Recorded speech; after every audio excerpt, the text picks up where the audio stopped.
बुलढाण्यामध्ये 1 लाखाहून अधिक बोगस मतदार असल्याचा संजय गायकवाड यांचा आरोप आहे। निवडणूक आयोगाकडून बोगस नावं काढण्यास टाळाटाळ केली जाते असंही गायकवाड म्हणतात। सत्ताधारी आमदार संजय गायकवाड यांचाच हा मोठा दावा आहे। मृत व्यक्तींची स्थलांतरित असेल किंवा मग इतर अधिकाऱ्यांची देखील नावं यादीत असल्याचं गायकवाड यांनी सांगितलेलं आहे। सत्ताधारी आमदार आहेत संजय गायकवाड आणि त्यांचंच हे वक्तव्य। जी मी स्थिती शहराची सांगितली हे म्हणजे आमच्या जिल्ह्यात सगळीकडेच आहे। जवळपास लाखाच्या जवळपास अशी संख्या असेल, लाखाच्या जवळपास। राज्यामध्ये इतर ठिकाणी सुद्धा अनेक तक्रारी आहेत संदर्भात। आता ते राज्यात मी तिकडचं माहिती नाही, पण माझ्या जिल्ह्याचं मी सांगतो की जर जिल्ह्यात इथे अशी अवस्था असेल तर निश्चित महाराष्ट्रात असू शकते।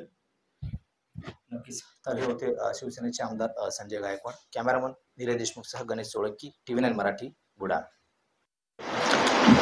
शिवसेनेचे इतर बोगस मतदार असल्याचं संजय गायकवाड यांनी म्हटलेलं आहे। बुलढाण्यातली सगळी परिस्थिती त्यांनी सांगितली आहे। निवडणूक आयोगाकडून बोगस नावं काढण्यास टाळाटाळ केली जाते असंही संजय गायकवाड यांनी मोठा दावा केलेला आहे। सत्ताधारी आमदार आहेत संजय गायकवाड आणि त्यांचाच हा मोठा दावा।